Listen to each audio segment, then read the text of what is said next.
अदा ओ अदा अदा भला दुनिया दा हर ज़ुल्म असांजे मथां क्यों थींदा आहे? दुनिया में ॿिया बि त क़ौम आहिनि, या इहो ठीकु आहे रुॻी आप चाहे? यार सच पुछो त ज़ुल्म खे दावत असीं पाण ॾियूं था। अॼु जंहिं तबाही सिंधी क़ौम मथां पंहिंजा हथ जमाया आहिनि, इन तबाही खे आणण में सभ खां वॾो हथ असांजो ई आहे। असां ई पाण खे तबाह कयो आहे। का हिकु शइ अहिड़ी ॿुधायो जंहिं ते असांजो कंट्रोल हुजे। महरूमी लिकाए ठली वाह वाह करे दुनिया खे ॿुधाइण सां को फ़ाइदो कोन्हे। इन में न असांजी इज़त वधंदी ऐं न वरी हालतूं तब्दील थींदियूं। हक़ीक़तूं बयानु कयो जी माण्हुनि खे ख़बर पवे त असीं कहिड़े जहान में आहियूं। असीं ॻाल्हि त कयूं था त सिंध दारिया खाई विया, पर हले असां खां होटल बि कोन। तालीम जो शौक़ु इन करे कोन्हे छो त बाबा वॾेरे जो यार अबरी सबरी नौकरी ते त नालो ई असांजो लिखियल।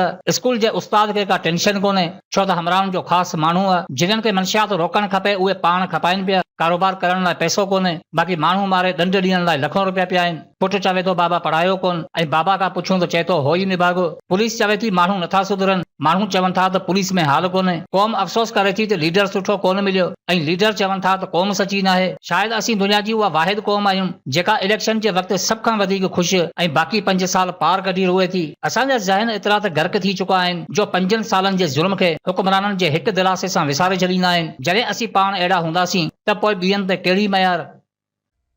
पर अदा मेरे ख़्याल हुन तालीम बहितर थींदी पई आहे, हुकूमत इन ते कोशिश करेंदी पई आहे। हा दा हाणे त ऑक्सफोर्ड जा शागिर्द बि माइग्रेशन करे हिते अची पढ़ंदा। कहिड़ी बहितरी आई आहे ॿुधाए। तालीम जो मयार तॾहिं सुधरंदो जॾहिं असीं चाहींदासीं। स्कूलनि में उस्ताद केरु आहिनि, उस्तादनि खे रखण वारा केरु आहिनि। हुकूमत त स्कूल मंज़ूर करे बिल्डिंग ठाराए छॾी, छा उन खां पोइ असांजे सिस्टम पंहिंजी ज़िम्मेवारी पूरी कई? उस्ताद ईमानदारी सां ड्यूटी करे थो? सिंध जे ॻोठनि में जेको मयार तालीम जो आहे उन खां वधीक मयार त पालतू जानवरनि जो आहे। घटि में घटि माण्हू ज़िम्मेवारी सम्झी गाह त ॾियनि था। स्कूलनि खे त केरु ॿुहारो बि कोन थो ॾे। हिन जदीद दौर में बि सिंध जे वॾनि वॾनि ॻोठनि में स्कूलनि जी हालत ॾिसी रहम अचे थो।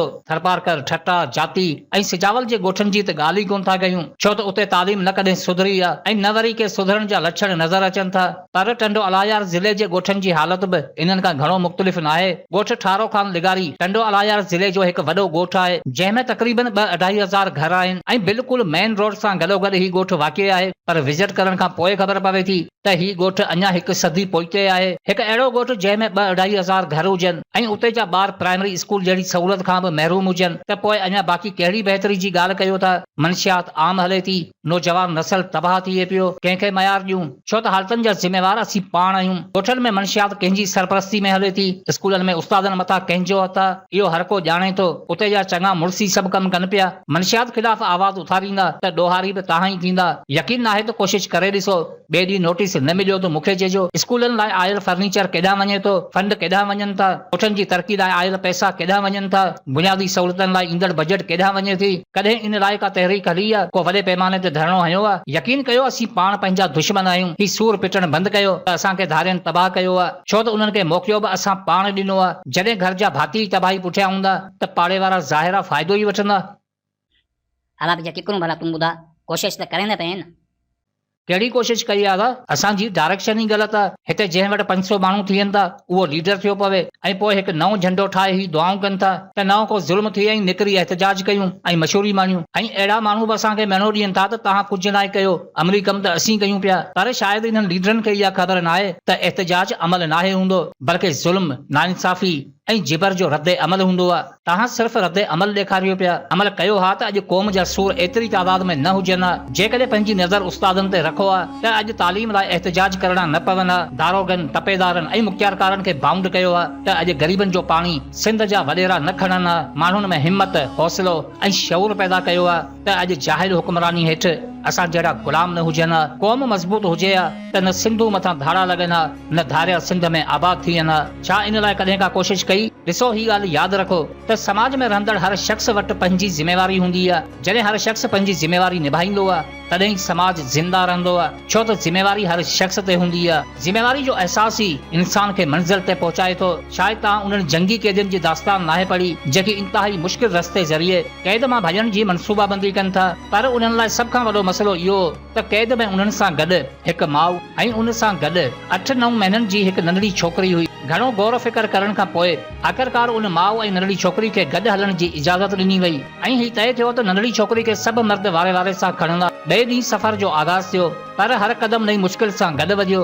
जिन ॾींहंनि जे मुसलसल सफ़र इन्हनि अॻियां मुश्किलातुनि जा अंबार लॻाए छॾिया ऐं पोइ नेठि इन्हनि मां हिकु शख़्स जी हिमत जवाबु ॾेई छॾियो ऐं हू ज़मीन ते लेटी इन्हनि खे चवण लॻो त तव्हां सफ़र जारी रखो, आऊं इन खां वधीक सफ़र नथो करे सघां, लिहाज़ा मुंहिंजी फिक्र में पाण खे जीआरण खां न रोकियो, तव्हां भली वञो। बहरहाल अफ़सोस सां उन्हनि उन शख़्स खे छॾे हलणु शुरू कयो। थोरो अॻियां वञण खां पोइ माउ पंहिंजी नंढड़ी धीउ खे खणी उन शख़्स ॾांहुं वापसि मुड़ी। उन वटि पहुची माउ संदसि धीउ उन शख़्स जे ॿाहुनि में रखी इंतहाई सुकून सां चयो त हिन मासूम खे खणण जो वारो तुंहिंजो आहे ऐं तूं पंहिंजी ज़िमेवारी खां ईअं मुंहुं नथो मोड़े सघीं। ईअं चई माउ उतां उथी काफ़िले ॾांहुं हलण लॻी। थोरी देरि खां पोइ जॾहिं पोइ ते नज़र कई त उहो अधु मुअल शख़्स उन्हनि जे पोयां उन नंढड़ी छोकिरी खे खयो उन्हनि ॾांहुं हलंदो पियो अचे। ही हूंदो आहे ज़िमेवारी जो अहसास। यादि रखो त मुस्तक़बिल उन्हनि जो हूंदो आहे जेके निभाइण जी हिमत रखनि था। पोम्पियाई इटली जे सिपाही जो उहो वाक़ियो तव्हां ज़रूरु पढ़ियो हूंदो जेको ॿरंदड़ लावा में गर्क थी वियो पर पंहिंजी जॻह तां हिकु इंच बि न हटियो, छो त उन सिपाही खे उन जॻह ते बीहण जी ज़िमेवारी ॾिनी वई। छा असां अहिड़ो जज़्बो रखूं था, पंहिंजी ज़िमेवारी ईअं निभायूं था? असांखे त मौत जे ख़ौफ़ ईअं वकोड़ियो आहे जो जीअण जा अंदाज़ ई विसारे छॾिया आहिनि। इन हक़ीक़त खां बि हर शख़्स वाक़िफ़ आहे त मौत जो हिकु ॾींहुं मुक़ररु आहे, पोइ बि ज़िंदगी खे इन ख़ौफ़ में पाले हर रोज़ हिकु नई मौत मरूं था। इन ख़ौफ़ जे करे कलम हक़ नथो लिखे, ज़बान सच नथी चवे, कन कूड़ ॿुधण जा आदी थी विया, जिस्म गुलाम रहण में ख़ुशी माणनि था। खलील जिब्रान चयो हो त क़ाबिल रहमा उहा क़ौम जंहिंजी आवाज़ सिर्फ़ मातमी जुलूसनि ते निकिरंदी हुजे ऐं जेका खंडरनि ते फ़ख्र कंदी हुजे। तारीख़ी हक़ीक़तनि सां पंहिंजा अक्स जोड़े पाण खे ॾिसो, किथे असांजे जज़्बनि जा हाल साॻिया त न आहिनि। इहो ई सबबु हो जंहिंजे करे वालदेव लिखियो त इंसानी ज़िंदगी जा सभ खां वॾा दुश्मन वहशी हक़ाइक़ न आहिनि बल्कि उहे बुज़दिल इंसान आहिनि जेके हक़ीक़तनि जो मुक़ाबिलो नथा कनि। यादि रखो त ज़िमेवारियूं कॾहिं बि जान नाहिनि छॾींदियूं। असांजे वॾनि न निभायूं त अॼु असांखे निभाइण लाइ उकसाए रहियूं आहिनि। जेकॾहिं अॼु असीं न निभाईंदासीं त असांजे ईंदड़ नसल खे निभाइण ते मजबूर कंदियूं, पर जान कॾहिं बि कोन छॾींदियूं। छा अक़ल, इल्म ऐं शऊर खां बग़ैर कामयाबी मुमकिन आहे? क़ौम जी मज़बूती खां बग़ैर फतह मुमकिन आहे? भली असीं सभु धारियुनि खां नफ़रत कंदा हुजूं, पर हक़ीक़त ही आहे त असांखे धारियुनि खां वधीक डपु पंजनि मां लॻे थो, छो त असांखे तबाह इन्हनि ई कयो आहे। असांजे स्कूलनि में ओताकूं इन्हनि ठाहियूं, असांजा रोड वीरान इन्हनि कया, कबीलनि में झेड़ा इन्हनि कराया, मोहबतनि जा जोड़ा इन्हनि मराया। इन्हनि जे करतूतनि कॾहिं ढगा चोराया त कॾहिं माण्हू अगवा करे तावान वरिता। क़ौमी शऊर खे अहिड़ो गर्क कयो जो असांखे उस जी तपश बि राति जा तारा लॻा। इन्हनि जे ई ॾिनल माहौल में अॼु दिलि दर्दनि जे साहिल ते बेवसी जा ख्वाब खणी अणखुट सदमनि जूं सदाऊं हणी ज़िंदगी जे रौनकनि खे हर वक़्तु तके थी।